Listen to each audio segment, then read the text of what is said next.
और हमारी बेटियां इतनी स्ट्रांग बनी हैं, जो दिखता है, छोटा सा मौका देते हैं वो साबित करती है।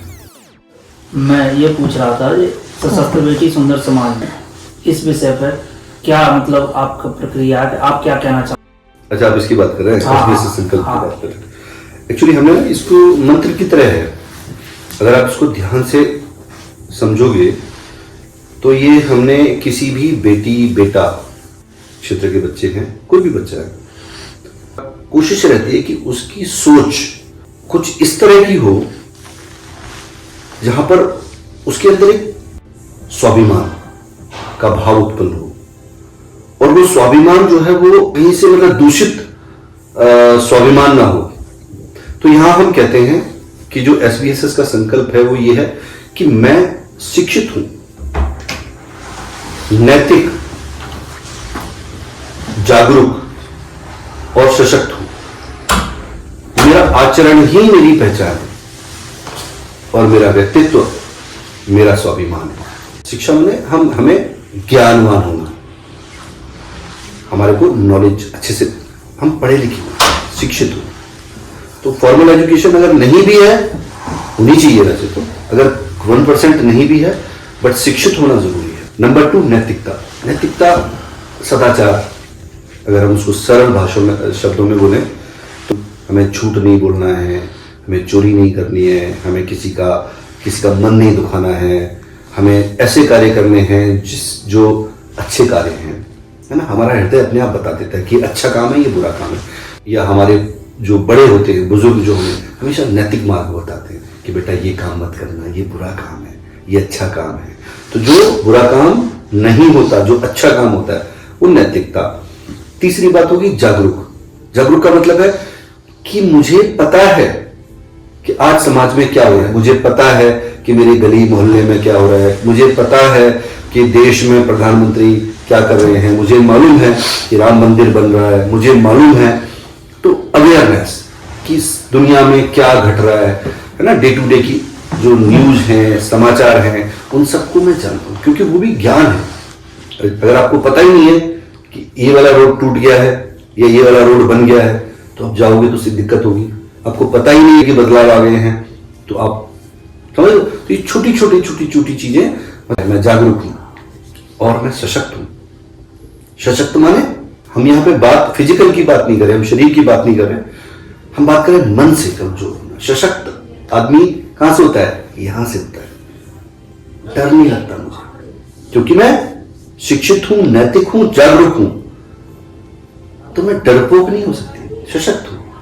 मुझे अपने पिता का, अपने भाई का, अपने पड़ोसी का, अपने देश के लिए, अपने आसपास में जो भी काम है उसे करने में कोई हेजिटेशन नहीं है, कोई प्रॉब्लम नहीं है। जो भी काम नैतिक कार्य है वो मैं करूंगी। ये हो गया सशक्त। अब हो गया मेरा आचरण ही मेरी पहचान है,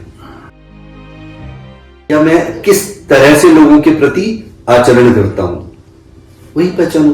अपने मन में कितने भी बढ़िया बने हो, लोगों के पैसे मार लेते हो, किसी के साथ चोरी डकैती उल्टे काम करते हो, कुछ भी जो भी करते हो, तो वही आपकी पहचान हो। ज्यादा आपके नाम की, मेरे नाम के हजारों लोग हैं, लेकिन जो आपका आचरण है, रियल पहचान वही है। मेरा आचरण ही मेरी पहचान है।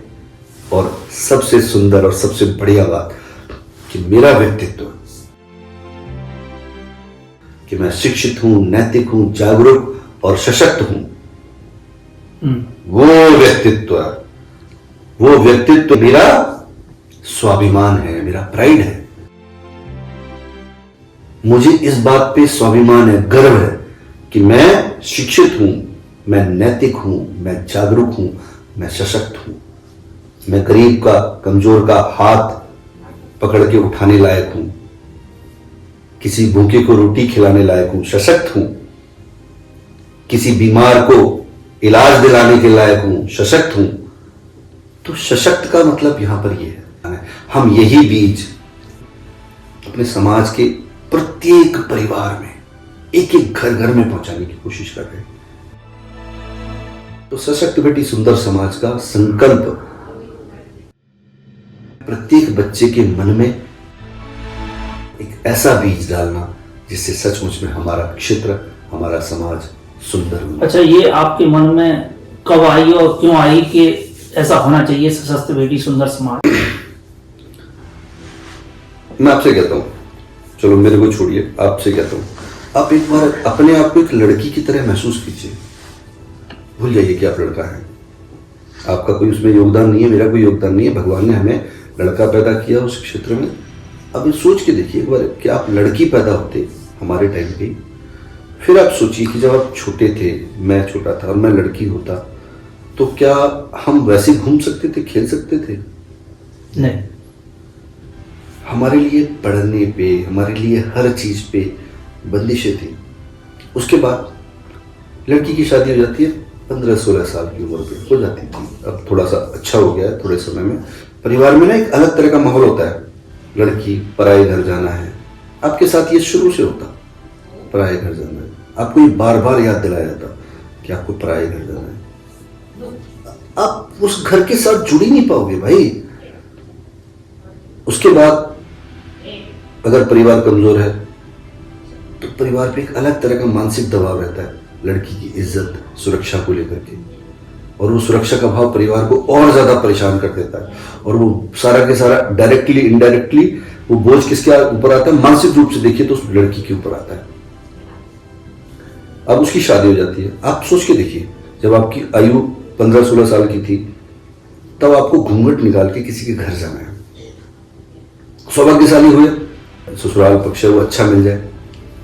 अगर दुर्भाग्य से वो परिवार थोड़ा सा भी ठीक नहीं मिला, 15 साल की उम्र पे आपके ऊपर बोझ डाला जाता है या आपको ये बताया जाए कि अरे तेरे को सास की सेवा करना नहीं आता, ससुर की सेवा करना नहीं आता, पति का कहना मानना नहीं आता, तू ये नहीं लेके आई, तुझे वो नहीं लेके आई, तुझे ये करना चाहिए, तुझे ऐसे बैठना चाहिए, तुझे वैसे बैठना चाहिए। ये बंदिश एक बार महसूस करके देखिए भाई साहब, आपको पता चलेगा। एंड उसके बाद में आपने भी देखा है, हमने भी देखा है, एक लड़की को जब विदा करके ले जाया जाता था, सामान रखते हैं ना, 2-4 बैग और ये सब, उनके साथ में एक लड़की घूंघट निकाल के यहाँ तक बैठती है। उसको कहीं पेशाब जाना हो, कुछ करना हो, वो ससुर को, जेठ को, उनको बोल नहीं सकती। आप वो महसूस करिए। चलिए इससे आगे चलते हैं। या लड़की पढ़ लिख भी गई पर उसको व्यवहारिकता नहीं आती, बाहर का कोई आदमी उससे वो बात नहीं कर सकती, क्योंकि वो लड़की है, लड़की की तरह जिए। लड़की माने जो हमारे समाज में बताया गया, बेटा शांत रहना, कुछ नहीं। हुआ ये कि जब उस बच्ची पर, बेशक वो पढ़ी लिखी है या नहीं पढ़ी लिखी है, जब वहां पर प्रेशर, जब ससुराल पक्ष में प्रेशर बनता है दहेज के लिए मारने की, मैं देखता हूँ, आपको पता होगा कितनी बच्चियां हमारे क्षेत्र से मार दी जाती हैं। उनमें तेल डाल के मार देते हैं, कोई कुएं में डाल देता है, कोई कुछ कर देता है, कोई कुछ कर देता है। जरा सी जान, 15 साल 16 साल की उम्र पे शादी हुई, 17 साल की उम्र पे शादी हुई। मैं ऐसी चीजों का विटनेस रहा हूं कि जहां पर वो लड़की बेचारी बात ही नहीं कर पाती है। पढ़ाई लिखाई की कमी नहीं थी, बस कॉन्फिडेंस नहीं था। तब हमने सोचा, 1-2 बच्ची के जीवन में भी बदलाव आ गया, कॉन्फिडेंस आ गया। करते क्या है, यही तो करते हैं। इनसे बोलते बेटा आओ बात करो। जिस कार्यक्रम आपका काफी समय से चल रहा है। हाँ, 2012 में हमने पहली बार किया था, 2012 में सबसे पहले शुरुआत की थी। तो तब से मैंने सुना है कि वहाँ पे काफी इम्प्रूवमेंट है इन चीजों में। देखिए, हमारा जो प्रयास है ना, वो कुछ इस तरह का नहीं है कि हम कुछ साबित करने की कोशिश कर रहे हैं।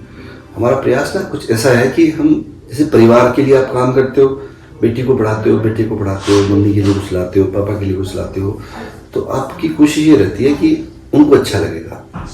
ये हमारा जो प्रयास है ना, ये कोई ऐसा वाला प्रयास नहीं है कि ये आपको एकदम से दिखाई देगा।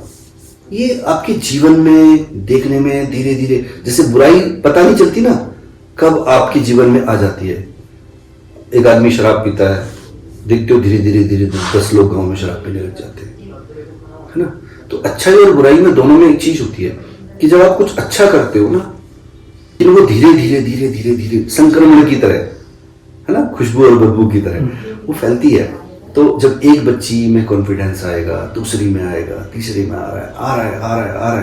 और हमारे कार्यक्रम में अब तक कितने बच्चे आ रहे हैं, एक बार जब बच्ची आती है कार्यक्रम में, वो उसको कुछ खुद को कुछ ना भी आए, अगर वो वहां पर आकर के कुछ बच्चियों को देखती है, उनको लगता है ये लड़की तो मेरे जैसी है, मेरे से भी बड़ी छोटी सी है, ये इतना बढ़िया बात कर रही है, सोचती तो मैं भी ऐसे ही हूं, तो मैं क्यों नहीं करूं। इतने सारे बच्चों का फोन आता है, इतने सारे बच्चों के माता पिताओं का फोन आता है, ये सब कार्यक्रम कब है। इतनी सुंदर सुंदर इंसिडेंट हैं इस कार्यक्रम से लेकर के कि कुछ बच्चों ने, हमने सोचा कि हम ये कार्यक्रम नहीं करते। एक बार हमने पुष्पिंदर जी को बोला, हमने कहा बेटा इसका कोई इम्पैक्ट नहीं हो रहा, 3-4 साल की बात थी, तो हम इसको रहने देते हैं, क्या करने का। एक बच्ची का फोन आ गया, उसको पता चला कि अब की और कार्यक्रम नहीं हो रहा है। उसने कहा कि भैया ये कार्यक्रम हो नहीं रहा। मैंने कहा बेटा कोई फायदा नहीं है, क्यों करें। उन्होंने कहा आपको लगता नहीं है फायदा है, बट मैं आपको एक बात बताती हूँ। उसने कहा कि मेरे पापा पहले हमें अपने घर से बाहर दुकान से सामान लेने नहीं जाने देते थे, और हम सिकंदराबाद जाते हैं, दवाई लेके आते हैं, अपने पापा को अपनी मम्मी को इलाज करवाने के लिए अलीगढ़ लेके गए। अगर आपको लगता है ये बदलाव नहीं है, कहते पापा कहते हैं, उदय कहता है कि बेटियों को बेटों की तरह मानो, और आपको लगता है कि बदलाव नहीं है, तो कुल मिला के कहने का देखिए हम क्या है, हम हमारा हृदय जानता है कि हम उसको किस नियत से कर रहे हैं। मुझे उस क्षेत्र की, अपने क्षेत्र की, मतलब मेरी जन्मभूमि है, तो वहाँ की हर बेटी में अपनी बेटी नजर आती है, और मैं चाहता हूँ कि किसी बेटी के साथ अन्याय ना हो, और हमारी बेटियां इतनी स्ट्रांग बने हैं, जो दिखता है, जरा सा मौका मिलता है, हम इतना सा छोटा सा मौका देते हैं, वो साबित करती है। और बच्चों को भी, लड़के लड़कियां, हमारा मतलब ऐसा नहीं कि हम लड़कियों को या लड़कों को कम ज्यादा, लेकिन उनमें है बहुत कुछ है। हमारा जैसे सर्वे रहा है उसमें देखा है मैंने कि बच्चे आपसे ज्यादा मतलब खुश हैं एक तरह से। क्यों यार, ये तो देखो एक कनेक्शन क्या होता है भैया, दिल की भाषा दिल जानता है। पशु पक्षी होते हैं, जानवर होते हैं, चिड़िया होती है, ये भी आपकी भावनाओं को समझते हैं। तो जिस भावना से करते हैं, जो हमारी भावना है, वो कोमल मन है, वो समझता है। और मुझे किसी को कुछ साबित करना नहीं है, जो करना है वही है, तो हम लोग बस ही कर रहे हैं। अब देखो हमारा कोशिश है कि ये मंत्र जो है ना प्रत्येक घर में जाए, प्रत्येक घर में ये मंत्र उस अर्थ के साथ चला जाए ना। एक बच्चा सोचे ना एक बार, बस हो गया काम। अगर 100 बच्चों ने सोच लिया, ये सभी को देना है, मतलब हमारी कोशिश है, हाँ, प्रत्येक घर में पहुंचाने की कोशिश है इसको।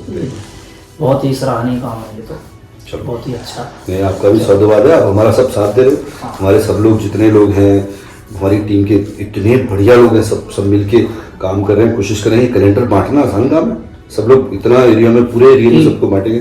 हमारी टीम बहुत सुंदर, एक एक आदमी पूरे मनोभाव से काम करता है और यज्ञ की तरह काम करता है। कोई भी आपने कभी मना किया हो, पुष्पिंदर है या हमारे वो हैं विक्रम हैं, राजीव हैं, और हमारे क्या नाम है डॉक्टर साहब हैं, सुनील जी हैं, सनी हैं, देवेश है, और आपके नीरज जी हैं, और हमारे क्या नाम है ये राजेश हैं, राजेश, इतने और भी लोग हैं, मतलब मैं सबका नाम लूंगा तो लंबा हो जाएगा।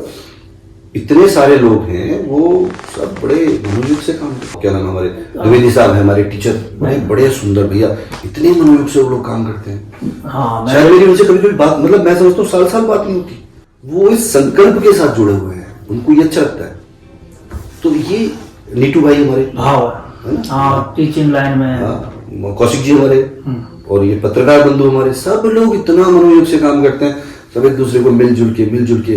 कितनी सारी बच्चियां हैं, कुल मिला के बहुत सारे लोग हैं, सब मिलके अपने आप इतना सुंदर तरीके से कार्य करते हैं। और मैं सच में अपने आप को बड़ा सौभाग्यशाली समझता हूँ कि मुझे इतनी सुंदर टीम, इतने अच्छे लोग मिले, और मैं उस टीम का हिस्सा हूँ कि जो सकारात्मकता के साथ में काम करें, और आज के इस तरह के माहौल में। चलो धन्यवाद। नमस्कार।